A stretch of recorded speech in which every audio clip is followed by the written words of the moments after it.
Middle East ದೊಡ್ಡ change, Gaza ಪಟ್ಟಿ ಇನ್ನಿಲ್ಲ, ಇಸ್ರೇಲ್ನಲ್ಲಿ ವಿಲೀನ, ಬೆಚ್ಚಿ ಬಿದ್ದ ಮುಸ್ಲಿಂ ಜಗತ್ತು. ನಮಸ್ಕಾರ ಸ್ನೇಹಿತರೆ. ಗಾಜಾ ಗಾಜಾ ಗಾಜಾ ಬೆಂಗಳೂರಿನ ಅರ್ಧದಷ್ಟು ಇರದ ಈ ಪಟ್ಟಿ, ತೆಳುವಾದ ಪಟ್ಟಿ ರೀತಿಯ ಜಾಗ ಕಳೆದ 3 ವರ್ಷಗಳಿಂದ ಇಡೀ ವಿಶ್ವದ ನಿದ್ದೆಗೆಡಿಸಿತ್ತು. ಕಳೆದ 4-5 ದಶಕ ತಗೊಂಡ್ರೂ ಕೂಡ ಆಗಾಗ ಜಾಗತಿಕ ರಾಜಕೀಯದಲ್ಲಿ, ಜಿಯೋಪಾಲಿಟಿಕ್ಸ್ನಲ್ಲಿ ಪದೇ ಪದೇ ಮುನ್ನೆಲೆಗೆ ಬರ್ತಾನೇ ಇರೋ ಹೆಸರಿದು. ಜಾಗದ ಒಂದು ಸಣ್ಣ ಪಟ್ಟಿಯ ಜಾಗ ಇದು. ನಮ್ಮ ಸುತ್ತು ಜಗತ್ತು ನೋಡೋರಿಗೆ, ಇಂಟರ್ನ್ಯಾಷನಲ್ ಬುಲೆಟಿನ್ ಅದನ್ನು ನೋಡೋರಿಗೆ, ರೆಗ್ಯುಲರ್ ಆಗಿ ಇಂಟರ್ನ್ಯಾಷನಲ್ ಅಫೇರ್ಸನ್ನು ಫಾಲೋ ಮಾಡೋರಿಗೆ ಗಾಜಾ ಅಂತ ಹೇಳಿದ್ರೆ ಪಕ್ಕದ ಊರಿನಷ್ಟೇ ಚಿರಪರಿಚಿತ ಆಗೋಗಿದೆ. ಈಗ ಬೋರ್ ಕೂಡ ಆಗೋಗಿದೆ. ಆದರೆ ಅಂತಹ ಗಾಜಾದಲ್ಲಿ ಈಗ ಬಹಳ ದೊಡ್ಡ ಬದಲಾವಣೆ ಆಗ್ತಾ ಇದೆ. ಭೂಪಟ, ಗೂಗಲ್ ಮ್ಯಾಪ್ಸ್ ಎಲ್ಲಿ ಹುಡುಕಿದ್ರು ಗಾಜಾ ಸಿಗಲ್ಲ ಅನ್ನೋ ವಾತಾವರಣ. ಅಂತ ಒಂದು ದೊಡ್ಡ ನಿರ್ಧಾರಕ್ಕೆ ಇಸ್ರೇಲ್ ಮುಂದಾಗಿದೆ, ನಿರ್ಧಾರ ಮಾಡಿಬಿಟ್ಟಿದೆ. ಸಂಪೂರ್ಣ ಗಾಜಾವನ್ನು ಇಸ್ರೇಲ್ಗೆ ಸೇರಿಸ್ಕೊಳ್ತೀವಿ, ಕಂಟ್ರೋಲ್ ತಗೊಳ್ತೀವಿ ಅಂತ ಇಸ್ರೇಲ್ ಕ್ಯಾಬಿನೆಟ್ ಕೂಡ ಓಕೆ ಮಾಡಿದೆ. ಈಗ ಆಲ್ರೆಡಿ ಸೇನೆ ಕೂಡ ಇಳಿಸಿದೆ. ಮುಕ್ಕಾಲು ಗಾಜಾವನ್ನು ಆಲ್ರೆಡಿ ಇಸ್ರೇಲ್ ಕಂಟ್ರೋಲಿಗೆ ತಗೊಂಡಾಗಿದೆ. ಉಳಿದಿರೋ ಕಾಲು ಭಾಗವನ್ನು ಕೂಡ ತಗೊಳ್ತೀವಿ, ಹಮಾಸನ್ನು ಮುಗಿಸೇ ಬಿಡ್ತೀವಿ ಅಂತ ಅಧಿಕೃತ ಹೆಜ್ಜೆಯನ್ನು ಇಸ್ರೇಲ್ ಇಟ್ಟಿದೆ. ಏನಿದು ಇಸ್ರೇಲ್ನ ಹೊಸ ಗಾಜಾ ಪ್ಲಾನ್? ವಶಪಡಿಸ್ಕೊಂಡು ಇಸ್ರೇಲ್ ಏನು ಮಾಡಬೇಕು ಅಂತ ಇದೆ ಇಲ್ಲಿ? ಅಲ್ಲಿರೋ 20 ಲಕ್ಷ ಪಾಪ್ಯುಲೇಷನ್, 19ರಿಂದ 20 ಲಕ್ಷ, ಅವರು ಎಲ್ಲಿಗೆ ಹೋಗ್ತಾರೆ? ಇಸ್ರೇಲ್ ಅವರಿಗೆ ಇಸ್ರೇಲ್ ನಾಗರಿಕತ್ವ ಕೊಡುತ್ತಾ? ಅವರು ಇಸ್ರೇಲಿಗರಾಗ್ಬಿಡ್ತಾರಾ? ಅಥವಾ ಬೇರೆ ಇಸ್ಲಾಮಿಕ್ ರಾಷ್ಟ್ರಗಳಿಗೆ ಅವ್ರನ್ನ ಕಳಿಸುತ್ತಾ ಅಲ್ಲಿಂದ?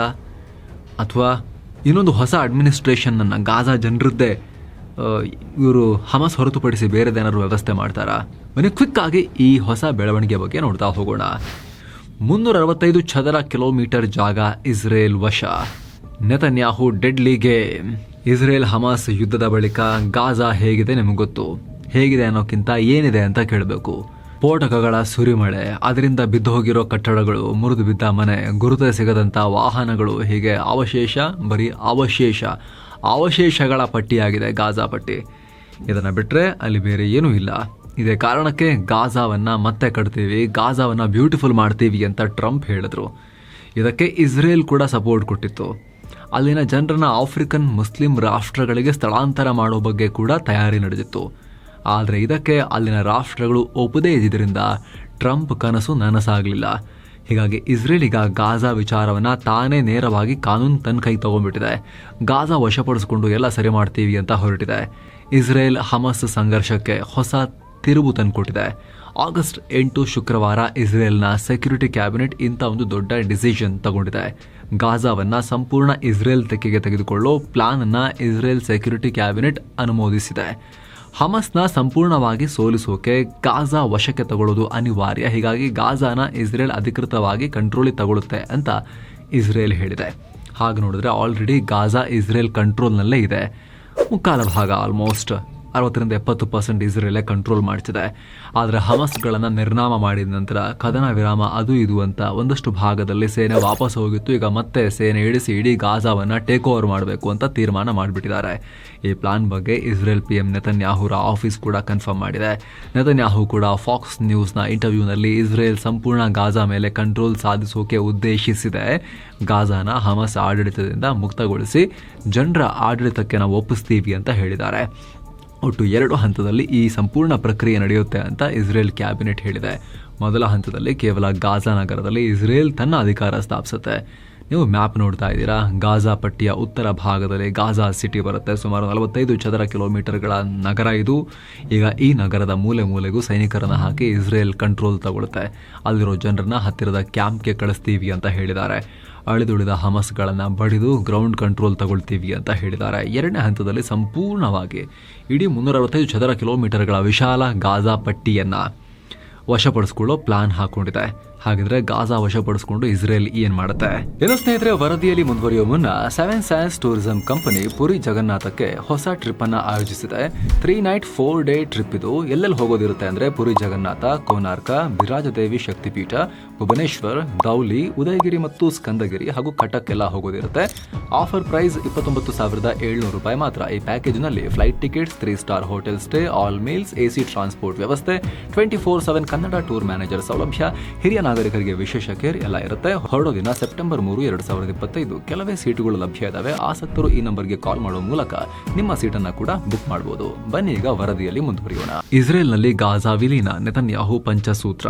ಹಲವು ಸಲ ಹೇಳಿದೀವಿ, ಮತ್ತೆ ಇನ್ನೊಂದ್ಸಲ ಎಕ್ಸ್ಪ್ಲೈನ್ ಮಾಡ್ತೀವಿ ಸ್ನೇಹಿತರೆ. ಮುಂದಕ್ಕೆ ಹೋಗೋಕ್ಕಿಂತ ಮುಂಚೆ ಕ್ಲಾರಿಟಿ ನಿಮಗಿರೋದು ಮುಖ್ಯ. ಗಾಜಾ ಪಟ್ಟಿ ಅಂದ್ರೆ ಪೂರ್ತಿ ಪ್ಯಾಲೆಸ್ತೇನ್ ಅಲ್ಲ. ನೋಡ್ತಾ ಇದ್ದೀರಿ ಮ್ಯಾಪ್ ನಲ್ಲಿ, ಇದು ಇಸ್ರೇಲ್, ಇದು ವೆಸ್ಟ್ ಬ್ಯಾಂಕ್, ಇದು ಗಾಜಾ ಪಟ್ಟಿ. ಸ್ನೇಹಿತರೆ ನೀವು ಸ್ಕ್ರೀನ್ ಮೇಲೆ ನೋಡಿದ್ರಿ, ಇದರಲ್ಲಿ ವೆಸ್ಟ್ ಬ್ಯಾಂಕ್ ಮತ್ತು ಗಾಜಾ ಪಟ್ಟಿ ಸೇರಿ ಪ್ಯಾಲೆಸ್ತೇನ್. ಇಸ್ರೇಲ್ ನ 2 ಕಡೆ ಇದ್ದಾರೆ. ಒಂದು ಕಡೆ ವೆಸ್ಟ್ ಬ್ಯಾಂಕ್, ಇನ್ನೊಂದು ಸೈಡ್ ನಲ್ಲಿ ಸಣ್ಣ ಪಟ್ಟಿ ತರ ಗಾಜಾ ಪಟ್ಟಿ. ಇವೆರಡು ಸೇರಿ ಪ್ಯಾಲೆಸ್ತೇನ್ ಆಗೋದು. ಆದ್ರೆ ಗಾಜಾ ಪಟ್ಟಿಯಲ್ಲಿ ಪ್ಯಾಲೆಸ್ತೇನ್ ಅಥಾರಿಟಿಯ ಅಧಿಕಾರ ನಡೀತಾ ಇಲ್ಲ. ಇಲ್ಲಿ ಹಮಸ್ ಅನ್ನೋ ಸಂಘಟನೆ ಹುಡ್ಕೊಂಡು, ಬಂಡುಕೋರ ಸಂಘಟನೆ ಹುಡ್ಕೊಂಡು, ಅಮೆರಿಕ ಮತ್ತು ಇಸ್ರೇಲ್ ಅದನ್ನ ಉಗ್ರ ಗುಂಪು ಅಂತ ಕರೀತಾರೆ, ಅವರು ಅದನ್ನ ಬಂಡುಕೋರು ಅಂತ ಕರೀತಾರೆ ಹಮಸ್ನವರು. ಅವ್ರೇನ್ ಮಾಡಿದ್ದಾರೆ, ಪ್ಯಾಲೆಸ್ತೇನ್ ಅಥಾರಿಟಿಯನ್ನೇ ಓಡಿಸ್ಬಿಟ್ಟಿದ್ದಾರೆ ಅಲ್ಲಿಂದ. ಅವರು ಗಾಜಾವನ್ನ ಕಂಟ್ರೋಲಿಗೆ ತಗೊಂಡ್ಬಿಟ್ಟಿದ್ದಾರೆ. ಪ್ಯಾಲೆಸ್ತೇನ್ ಅಥಾರಿಟಿಯ ಬಲ ಈಗ ವೆಸ್ಟ್ ಬ್ಯಾಂಕ್ ನಲ್ಲಿ ಮಾತ್ರ ಉಳ್ಕೊಂಡಿದೆ. ಅಲ್ಲೂ ಕೂಡ ಇಸ್ರೇಲ್ ಅದನ್ನ ಕರಗಿಸ್ತಾ ಇದೆ, ಅದು ಬೇರೆದೇ ಟಾಪಿಕ್ ಅದು. ಬಟ್ ಪ್ಯಾಲೆಸ್ತೇನ್ ಅಥಾರಿಟಿದು ನಡೆಯೋದೆಲ್ಲಿ ಅಂದ್ರೆ ವೆಸ್ಟ್ ಬ್ಯಾಂಕ್ ನಲ್ಲಿ. ದೊಡ್ಡ ಜಾಗ ಅದೇ, ಸಣ್ಣ ಪಟ್ಟಿ ಇದೆಯಲ್ಲ ಇನ್ನೊಂದ್ ಸೈಡು, ಅದು ಕೂಡ ಪ್ಯಾಲೆಸ್ತೇನೆ. ಈ ವೆಸ್ಟ್ ಬ್ಯಾಂಕ್, ಗಾಜಾ ಪಟ್ಟಿ ಎರಡು ಸೇರಿ ಪ್ಯಾಲೆಸ್ತೇನ್ ಆಗೋದು. ಆ ಪಟ್ಟಿಯಲ್ಲಿ ಹಮಸ್ ಅನ್ನೋ ಬಂಡುಕೋರ ಗುಂಪು ಕಂಟ್ರೋಲ್ ಅನ್ನ ಹೊಂದಿತ್ತು. ಈಗ ಇಸ್ರೇಲ್ ಆ ಗಾಜಾ ಪಟ್ಟಿಯನ್ನ ಪೂರ್ತಿ ಕ್ಲೀನ್ ಮಾಡಿ ಅದನ್ನ ತನ್ನ ಕಂಟ್ರೋಲಿಗೆ ತಗೊಂಡು, 2 ಸೈಡ್ ಬೇಡ, ಒಂದ್ ಸೈಡ್ ಮಾತ್ರ ಇರಲಿ, ಇನ್ನೊಂದ್ ಸೈಡ್ ಫುಲ್ ನಾವು ಕಂಟ್ರೋಲಿಗೆ ತಗೊಳ್ತೀವಿ ಅಂತ ಈಗ ಹೊರಟಿದೆ. ಹಮಸ್ ಅನ್ನ ಮುಗಿಸ್ಬಿಡ್ತೀವಿ ಅಂತ ಹೊರಟಿದೆ. ಕಂಪ್ಲೀಟ್ ಆಗಿ ಅಳಿದುಳಿದ ಹಮಸ್ ಗಳನ್ನ ನಾಶ ಮಾಡಿ ಗಾಜಾ ಪಟ್ಟಿಯಿಂದ ನಿಶಸ್ತ್ರಗೊಳಿಸಿ ಆ ಜಾಗವನ್ನ ನಾವು ಡಿಮಿಲಿಟರೈಸ್ ಮಾಡ್ತೀವಿ, ಸೇನಾ ಮುಕ್ತವನ್ನಾಗಿ ಮಾಡ್ತೀವಿ ಅಂತ ಹೇಳಿದ್ದಾರೆ. ಎರಡನೇದು, ಹಮಸ್ ಹೊತ್ಕೊಂಡು ಹೋಗಿರೋ ಒತ್ತೆಯಾಳುಗಳಲ್ಲಿ ಅಳಿದುಳಿದವರನ್ನ ಕಾಪಾಡೋ ಉದ್ದೇಶ ಕೂಡ ಇದೆ ಅಂತ ಹೇಳಿದ್ದಾರೆ. 251 ಜನರನ್ನ ಹೊತ್ಕೊಂಡು ಹೋಗಿದ್ರು ಹಮಸ್ಗಳು ಇಸ್ರೇಲ್ನವ್ರನ್ನ. ಇನ್ನೊಂದು 50 ಜನ ರಿಲೀಸ್ ಆಗಿಲ್ಲ, ಹೆಚ್ಚಿನವರು ಸತ್ತು ಹೋಗಿದ್ದಾರೆ. ಅದರಲ್ಲಿ ಕೇವಲ 20 ಜನ ಉಳ್ಕೊಂಡಿರಬಹುದು ಜೀವಂತ ಅನ್ನೋ ಲೆಕ್ಕಾಚಾರ ಇದೆ. ಸೊ ಅವ್ರನ್ನ ರೆಸ್ಕ್ಯೂ ಮಾಡೋ ಉದ್ದೇಶ ಕೂಡ ಇದೆ ಅಂತ ಹೇಳಿದ್ದಾರೆ. ಇಲ್ಲಾಂದ್ರೆ ತೆಗೆದೇ ಬಿಡ್ತಾರೆ ಹಮಸ್ನವರು ಅಂತ ಇಸ್ರೇಲ್ನವರು ಹೇಳ್ತಿದ್ದಾರೆ. ಇಸ್ರೇಲ್ ಕ್ಯಾಬಿನೆಟ್ ನ 3ನೇ ಗುರಿ ಏನು ಅಂದ್ರೆ ಗಾಜಾದಾದ್ಯಂತ ಇಸ್ರೇಲಿ ಸೈನಿಕರನ್ನ ಹಾಕಿ ಕಂಟ್ರೋಲ್ ಮಾಡೋದು, ಗ್ರೌಂಡ್ ಕಂಟ್ರೋಲ್ ಸಾಧಿಸೋದು, ಗಾಜಾದ ಇಂಚಿಂಚು ಇಸ್ರೇಲ್ ಆಡಳಿತ ಸ್ಥಾಪಿಸೋದು. 4ನೇದೇನು, ಎಲ್ಲ ಕಂಟ್ರೋಲ್ ಸಾಧಿಸಿ ಆದ್ಮೇಲೆ ಗಾಜಾದಲ್ಲಿ ಅಲ್ಲಿನ ಜನರ ಪ್ರತ್ಯೇಕ ಹೊಸ ಆಡಳಿತವನ್ನ ಸ್ಥಾಪಿಸೋ ಉದ್ದೇಶ ಇದೆ ಅಂತ ಹೇಳಿದ್ದಾರೆ. ಪ್ರತ್ಯೇಕವಾಗಿ. ಸ್ನೇಹಿತರೆ, ಇಲ್ಲಿ ನೇರವಾಗಿ ಇಸ್ರೇಲ್ ಪ್ಯಾಲೆಸ್ತೇನ್ ತಮ್ಮ ನಕ್ಷೆಗೆ ಸೇರಿಸ್ಕೊಳ್ತೀವಿ ಅಂತ ಹೇಳದೆ ಹೋದ್ರು ಕೂಡ ಈ ಪಾಯಿಂಟ್ ಗಳನ್ನ ನೋಡಿದ್ರೆ ಇಸ್ರೇಲ್ ಉದ್ದೇಶ ಕ್ಲಿಯರ್ ಆಗುತ್ತೆ. ನೆತನ್ಯಾಹು ಟಿವಿ ಇಂಟರ್ವ್ಯೂ ಒಂದರಲ್ಲಿ, ಇಲ್ಲ ಶಾಶ್ವತವಾಗಿ ನಾವು ಅಲ್ಲೇ ಇರಲ್ಲ, ಇದು ತಾತ್ಕಾಲಿಕ ಪ್ಲಾನ್ ಅಷ್ಟೇ. ಒಂದು ಸಲ ಈ ಜಾಗದಲ್ಲಿ ಸ್ಥಿರತೆ ಬಂದ್ಮೇಲೆ ನಾವು ಈ ಜಾಗದ ಜವಾಬ್ದಾರಿಯನ್ನ ಅರಬ್ ಸೇನಾ ಪಡೆಗಳಿಗೆ ಒಪ್ಪಿಸಿ ಹೋಗ್ತೀವಿ ಅಂತ ಹೇಳಿದ್ದಾರೆ. ಈ ಹಿಂದೆ ಒಂದ್ಸಲ ಮಾಡಿತ್ತು, ಕಂಪ್ಲೀಟ್ ಗಾಜಾವನ್ನ ಕಂಟ್ರೋಲಿಗೆ ತಗೊಂಡು ಆಮೇಲೆ ಅಲ್ಲಿಂದ ಹೊರ ಬಂದಿತ್ತು ಇಸ್ರೇಲ್. ಬಂದ ತಕ್ಷಣ ಹಮಸ್ ಅಲ್ಲಿ ಕಂಟ್ರೋಲಿಗೆ ತಗೊಂಡ್ಬಿಡ್ತು ಆ ಜಾಗವನ್ನ. ಹಾಗಾಗಿ ಈ ಸಲ ಮತ್ತೆ ಇಸ್ರೇಲ್ ಕಂಟ್ರೋಲಿಗೆ ತಗೊಂಡ್ಮೇಲೆ ಅಷ್ಟು ಈಸಿಯಾಗಿ ಅದನ್ನ ಬಿಟ್ಟು ಬರುತ್ತೆ ಅಂತ ಹೇಳಕ್ಕಾಗಲ್ಲ. ಯಾವ ರೀತಿ ವೆಸ್ಟ್ ಬ್ಯಾಂಕ್ ನಲ್ಲೂ ಕೂಡ ಇಸ್ರೇಲಿ ಯಹೂದಿ ಸೆಟಲ್ಮೆಂಟ್ ಗಳನ್ನ ಹಾಕಿ ಕರ್ಗಿಸ್ತಾ ಸಣ್ಣ ಮಾಡ್ಬಿಟ್ಟಿದೆ ಈಗ ವೆಸ್ಟ್ ಬ್ಯಾಂಕ್ ನ, ಪ್ಯಾಲೆಸ್ತೇನ್ ನ ಮುಖ್ಯ ಭೂಮಿಯನ್ನ ಸಣ್ಣ ಮಾಡ್ಬಿಟ್ಟಿದೆ ಇಸ್ರೇಲ್. ಅದೇ ರೀತಿ ಗಾಜಾದಲ್ಲೂ ಕೂಡ ಇನ್ನು ಈಸಿ, ಚಿಕ್ಕ ಪಟ್ಟಿ ಇದು, ಒತ್ತು ಬಿಡೋದು ಆ ಕಡೆಗೆ ಫುಲ್, ಅದನ್ನ ಅಲ್ಲಿನ ಡೆಮೋಗ್ರಫಿಯನ್ನು ಚೇಂಜ್ ಮಾಡೋದು ಬಹಳ ಈಸಿ ಮುಂದೆ ಇಸ್ರೇಲ್ ಮನ್ಸ್ ಮಾಡಿದ್ರೆ. ಸೊ ಆ ರೀತಿ ಮಾಡೋ ಲೆಕ್ಕಾಚಾರ ನಾನು ವಿಶ್ಲೇಷಣೆ ನಡೀತಾ ಇದೆ. ಈಗ ಏನೊಂದ್ಸರಿ ಮ್ಯಾಪ್ಗೆ ಬರೋಣ. ಇಲ್ಲಿ ನೋಡಿ, ಇಂಟ್ರೆಸ್ಟಿಂಗ್, ಇಸ್ರೇಲ್ ನಕ್ಷೆ ಮತ್ತೊಮ್ಮೆ ಚೇಂಜ್ ಆಗುತ್ತೆ. ಈಗ ನೀವಿಲ್ಲಿ ನೋಡ್ತಾ ಇರ್ಬೋದು ಸ್ನೇಹಿತರೆ, ಆರಂಭದಲ್ಲಿ ಇಸ್ರೇಲ್ ಹುಟ್ಟಿದಾಗ ಇದ್ದ ಭೂಪ್ರದೇಶ ಇಷ್ಟೇ. ಆದರೆ ಪ್ರತಿ ಯುದ್ಧ ಆದಾಗಲೂ ಇಸ್ರೇಲ್ ಮ್ಯಾಪ್ ಚೇಂಜ್ ಆಗ್ತಾ ಬಂದಿದೆ. 1947ರಲ್ಲಿ 14,000 ಚದರ ಕಿಲೋಮೀಟರ್ ಇದ್ದ ಇಸ್ರೇಲ್ನ ಭೂಪ್ರದೇಶ ಈಗ 22,000 ಚದರ ಕಿಲೋಮೀಟರ್ನಷ್ಟು ಹಿಗ್ಗಿದೆ. ಬರೋಬ್ಬರಿ 57% ದೊಡ್ಡ ಆಗಿದೆ ಇಸ್ರೇಲ್. ಸುತ್ತ ಎಲ್ಲ ಕಡೆ, ಮೇಲೆ ಕೆಳಗೆ, ಬಲಬದಿಯಲ್ಲಿ ಎಲ್ಲ ಕಡೆನೂ ಇಸ್ರೇಲ್ ಹರಡಿದೆ. ಆದ್ರೆ ಗಾಜಾ ಪಟ್ಟಿ ಮಾತ್ರ ಹಾಗೆ ಉಳ್ಕೊಂಡಿದೆ. ಆ ಪಟ್ಟಿ ಹಂಗೆ ಉಳ್ಕೊಂಡ್ಬಿಟ್ಟಿದೆ. 1949ರಿಂದ ಇಸ್ರೇಲ್ ಮತ್ತು ಗಾಜಾ ಗಡಿ ಬಹುತೇಕ ಫಿಕ್ಸ್ ಆಗೇ ಇದ್ವು. ಆದ್ರೆ ಇವಾಗ ಗಾಜಾ ಕೂಡ ಕಂಪ್ಲೀಟ್ ಆಗಿ ಕರಗಿಸಿ ಒಳಗೆ ಸೇರಿಸ್ಕೊಳ್ಳೋಕೆ ಇಸ್ರೇಲ್, ಅಥವಾ ಅಲ್ಲಿಗೆ ತಾನು ಹರಡೋಕೆ ಇಸ್ರೇಲ್ ಹೊರಟಂಗೆ ಕಾಣಿಸ್ತಾ ಇದೆ. ಗಾಜಾ ಪಟ್ಟಿಯಲ್ಲಿ 90% ಮುಸ್ಲಿಮರು. ಹೀಗಿರುವಾಗ ಇಸ್ರೇಲ್ ಇಂಥ ನಿರ್ಧಾರ ತಗೊಂಡಿದ್ಯಾಕೆ? ಗಾಜಾ ಸೇರಿಸಿಕೊಳ್ಳುವಂತ ಅನಿವಾರ್ಯತೆ ಇಸ್ರೇಲ್ಗೆ ಏನಿತ್ತು? ಭದ್ರತೆ, ಬಫರ್ ಝೋನ್, ಕೃಷಿ. ಇಸ್ರೇಲ್ ಹೇಳ್ಕೊಳ್ಳೋ ಹಾಗೆ ಹಮಸ್ನ ಸಂಪೂರ್ಣ ಮಟ್ಟ ಹಾಕಬೇಕು ಅಂತ. ಹಮಸ್ ಬಹುತೇಕ ನಾಮಾವಶೇಷ ಆಗಿ ಹೋಗಿದೆ, ಪೂರ್ತಿ ನಾಶ ಮಾಡಿದ್ದಾರೆ. ಇನ್ನು ಕೂಡ ಹಮಸ್ನ ಒಂದಷ್ಟು ಬೀಜಗಳು ಮಾತ್ರ ಗಾಜಾದಲ್ಲಿವೆ. ಅದು ಬಿಟ್ರೆ ಮತ್ತೆ ಚಿಗುರ್ಕೊಂಡು ಮತ್ತೆ ಗಿಡ ಬಂದ್ಬಿಡ್ತವೆ. ಬೀಜಗಳನ್ನೇ ನಾಶ ಮಾಡಬೇಕು ಹಮಸ್ದು ಅಂತ ಹೇಳಿ ಈಗ ಇಸ್ರೇಲ್ ಹೊರಟಿರೋದು. ಇಸ್ರೇಲ್ ಹೇಳುತ್ತೆ 19-20 ಲಕ್ಷ ಟೋಟಲ್ ಗಾಜಾ ಪಾಪ್ಯುಲೇಷನ್ ಅಲ್ಲೇ ಒಂದು 30-40 ಸಾವಿರ ಹಮಸ್ಗಳಿರಬಹುದು ಅಂತ ಹೇಳ್ತಾರೆ. ಅಷ್ಟಿಲ್ಲ ಅಂದ್ರೂ ಕೆಲವು ಸಾವಿರಗಳ ಸಂಖ್ಯೆಯಲ್ಲಂತೂ ಉಳ್ಕೊಂಡಿರೋದು ನಿಜ. ಅವ್ರನ್ನ ಪುಡಿಗಟ್ಟಬೇಕು. ಜೊತೆಗೆ ಒಂದು ವೇಳೆ ಈಗ ಹಮಾಸ್ಗಳು ಇಲ್ಲಾಂದ್ರೂ ಕೂಡ ಗಾಜಾನ ಹಾಗೆ ಪ್ರತ್ಯೇಕವಾಗಿಬಿಟ್ರೆ ಇನ್ನೊಂದು ಸಂಘಟನೆ ಹುಡ್ಕೊಳ್ಳುತ್ತೆ ಅನ್ನೋದು ಚೆನ್ನಾಗಿ ಗೊತ್ತು. ಇಸ್ರೇಲ್ಗೆ ಆಲ್ರೆಡಿ ಹುಡ್ಕೊಳ್ತಿದ್ದಾವೆ. ಹಮಾಸ್ಗೆ ಪರ್ಯಾಯ ಸಂಘಟನೆಗಳು, ಮಿಲಿಟೆಂಟ್ ಗ್ರೂಪ್ಸ್ ಆಲ್ರೆಡಿ ಹುಟ್ಟುಕೊಳ್ತಾ ಇದ್ದಾವೆ ಗಾಜಾದಲ್ಲಿ. ಸೊ ಅವು ಸ್ಟ್ರಾಂಗ್ ಆಗ್ತವೆ. ಹಮಾಸ್ ಜಾಗವನ್ನು ತಗೊಂಡು ಇನ್ನೊಂದು ಗುಂಪು ಬೆಳೆಯುತ್ತೆ ಅನ್ನೋದು ಇಸ್ರೇಲಿಗೆ ಗೊತ್ತು. ಆ ರಿಸ್ಕನ್ನು ಮತ್ತೆ ತಗೊಳ್ಳೋಕೆ, ಈ ಹಿಂದೆ ಒಂದ್ಸಲಿ ಕಂಟ್ರೋಲ್ ತಗೊಂಡು ಬಿಟ್ಟು ಹೋಗಿ ಹೊಡ್ಸ್ಕೊಂಡಂಗೆ ಮತ್ತೆ ಹೊಡ್ಸ್ಕೊಳ್ಳೋಕೆ ನಾವು ರೆಡಿ ಇಲ್ಲ ಅನ್ನೋದು ಇಸ್ರೇಲ್ನ ಮೈಂಡ್ ಸೆಟ್. ಶುರು ಮಾಡಿದ್ದೀವಿ, ಕಂಪ್ಲೀಟ್ ಮಾಡಿಬಿಡೋಣ ಅಂತ, ಬೇರು ಸಮೇತ ಹಮಾಸನ್ನ ಮುಗಿಸೋಣ ಅನ್ನೋದು ಇಸ್ರೇಲ್ನ ನಿಲುವು. ಇನ್ನು ಹಮಾಸ್ ಅಲ್ಲದೆ ಇದ್ರೂ ಕೂಡ ಗಾಜಾ ವಶಪಡಿಸ್ಕೊಳ್ಳೋಕೆ ಇಸ್ರೇಲ್ಗೆ ಕೆಲ ಸ್ಟ್ರಾಟಜಿಕ್ ಕಾರಣಗಳು ಕೂಡ ಇದಾವೆ. ಗಾಜಾದಿಂದ ಇಸ್ರೇಲ್ಗೆ 40 ಕಿಲೋಮೀಟರ್ ಕರಾವಳಿ ಸಿಗುತ್ತೆ. ಇದರಿಂದ ಇರಾನ್ ಆಗಲಿ ಅಥವಾ ಮತ್ಯಾವ ಶತ್ರು ರಾಷ್ಟ್ರವಾಗಲಿ ಸಮುದ್ರ ಮಾರ್ಗದಿಂದ ಇಸ್ರೇಲ್ ಮೇಲೆ ಅಪಾಯ ಒಡ್ಡೋದನ್ನ ತಪ್ಪಿಸಬಹುದು. ಗಾಜಾ ಕಂಟ್ರೋಲ್ ಮಾಡಿದ್ರೆ ಸ್ಟ್ರಾಟಜಿಕ್ ಡೆಪ್ತ್ ಸಿಗುತ್ತೆ. ಉದ್ದನೆಯ ಕರಾವಳಿ ತೀರ ಇನ್ನೊಂದಷ್ಟು ಆ್ಯಡ್ ಆಗಿಬಿಡುತ್ತೆ. ಅಪಾಯವನ್ನು ಇನ್ನಷ್ಟು ದೂರಕ್ಕೆ ತಳ್ಳಬಹುದು. ಆ ಮೂಲಕ ಇಸ್ರೇಲ್ ಮತ್ತು ಶತ್ರುಗಳ ಮಧ್ಯೆ ದೊಡ್ಡ ಬಫರ್ ಝೋನ್ ನಿರ್ಮಾಣ ಆಗುತ್ತೆ. ಇಲ್ಲಾಂದ್ರೆ ಮತ್ತೆ ಗಾಜಾ ಇಸ್ರೇಲ್ ವಿರುದ್ಧ ಲಾಂಚ್ ಪ್ಯಾಡ್ ಆಗಿ ಬಳಕೆಯಾಗಬಹುದು. ಅಲ್ಲದೆ ಗಾಜಾ ಇಸ್ರೇಲ್ ಬಹುತೇಕ ಮರುಭೂಮಿಯಾಗಿದ್ರು ಕೂಡ ಗಾಜಾದಲ್ಲಿ ಒಂದಷ್ಟು ನೈಸರ್ಗಿಕ ಸಂಪತ್ತಿದೆ. ಇಲ್ಲಿನ ಕರಾವಳಿ ತೀರದಲ್ಲಿ ಸುಮಾರು 30 ಬಿಲಿಯನ್ ಮೆಟ್ರಿಕ್ ನೈಸರ್ಗಿಕ ಅನಿಲ ಇದೆ ಅಂತ 90ರ ದಶಕದಲ್ಲೇ ಪತ್ತೆಯಾಗಿತ್ತು. ಸೊ ಗಾಜಾ ಸಿಕ್ಕರೆ ಇಸ್ರೇಲ್ ಆ ನೈಸರ್ಗಿಕ ಅನಿಲವನ್ನ ಯೂಸ್ ಮಾಡ್ಕೋಬಹುದು. ಜೊತೆಗೆ ಅರ್ಧಕ್ಕರ್ಧ ಗಾಜಾ ಕೃಷಿ ಭೂಮಿ ಇದೆ, ಫಲವತ್ತಾದ ಕೃಷಿ ಭೂಮಿ. ಆ ಮರುಭೂಮಿ ಪ್ರದೇಶದಲ್ಲಿ ಒಳ್ಳೆ ಅಗ್ರಿಕಲ್ಚರ್ ಕೂಡ ಮಾಡಬಹುದು ಅನ್ನೋ ಲೆಕ್ಕಾಚಾರ. ಅಲ್ ಮವಾಸಿ ಅಂತ ಫಲವತ್ತಾದ ಭೂಮಿ ಇದೆ ಇಲ್ಲಿ ಸ್ಟ್ರಾಬೆರಿ, ಸಿಟ್ರಸ್, ನಾನಾ ತರಕಾರಿಗಳನ್ನ ವರ್ಷ ಪೂರ್ತಿ ಬೆಳೀತಾರೆ. ಇದರಿಂದ ಇಸ್ರೇಲ್ನ ಆಹಾರ ಭದ್ರತೆಗೂ ಹೆಲ್ಪ್ ಆಗುತ್ತೆ. ಜೊತೆಗೆ ಇಲ್ಲಿ ರಾಜಕೀಯ ಕೂಡ ಇದೆ. ಇಸ್ರೇಲ್ನ ಕಟ್ಟರ್ ಯಹೂದಿವಾದಿಗಳಿಗೆ ಈ ಗಾಜಾ ವಶಪಡಿಸ್ಕೊಳ್ಬೇಕು ಅನ್ನೋದು ಬಹಳ ವರ್ಷಗಳ ಕನಸು. ಖುದ್ದು ನೆತನ್ಯಾಹುರ ಹಣಕಾಸು ಸಚಿವ ಬೆಜೆಲ್ ಸ್ಮೋಟ್ರಿಚ್ ಗಾಜಾ ಸೇರಿಸ್ಕೊಳ್ಬೇಕು ಅಂತ ಕುಣಿತಾ ಇದ್ರು. ಹೀಗಾಗಿ ನೆತನ್ಯಾಹು ತನ್ನ ಮಿತ್ರ ಪಕ್ಷಗಳನ್ನ ಕೂಡ ಸಂತೈಸಿದ ಹಾಗಾಗತ್ತೆ. ಇದಕ್ಕೆ ಸಂಬಂಧಪಟ್ಟಂತೆ ಇಸ್ರೇಲ್ ವಿದೇಶಾಂಗ ಇಲಾಖೆಯ ಅಧಿಕಾರಿ ಟಾಮಿ ಬೆನ್ಹೈಮ್ ಅವ್ರನ್ನ ನಾವು ಈ ಹಿಂದೆ ಪಾಡ್ಕಾಸ್ಟ್ ನಲ್ಲಿ ಪ್ರಶ್ನೆ ಮಾಡಿದ್ವಿ. ಏನ್ ಗಾಜಾದಿಂದ ಪೂರ್ತಿ ತಳ್ಳಿ ಈಜಿಪ್ಟಿಗೆ ತಳ್ಳೋ ಪ್ಲಾನ್ ಅವ್ರದ್ದು ಅಂತ ಕೇಳಿದ್ವಿ. ಗಾಜಾ ಪಾಪ್ಯುಲೇಷನ್ನ ವಶಪಡಿಸ್ಕೊಳ್ಳೋ ಪ್ಲಾನ್ ಅಂತ. ಅದಕ್ಕೆ ಅವರು ಅವತ್ತು ಏನು ಉತ್ತರ ಕೊಟ್ಟಿದ್ರು ಅಂತ ಒಂದ್ಸಲಿ ನೀವು ನೋಡಿ. Majority of Gaza population is concentrated in the Rafah, which is closer to the Egyptian border. Many argue that Israel's intention is to push them into the Sinai province of the Egypt and get rid of all Gaza people from the Gaza Strip and control the entire Gaza Strip. Do you agree? Listen, I'm sure some people in Israel, right, do have this maybe dream of, okay, but let's be realistic. We're in Israel, okay, the Jews are in Israel to stay. Same thing with the Palestinians, whether they're in Gaza or the West Bank or in any of the 22 Arab countries surrounding us. These people are here to stay. Egypt is an independent country. Nobody's going to push anybody to them. But also, we can't physically push. There's a border.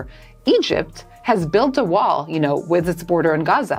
And if you're counting the underground tunnels built by Hamas, we can talk about that. That's a different issue. But there's no physical way of pushing people, 1 million people, or however many into Egypt. So I don't think, listen, we are aware that we're not going to keep Rafah.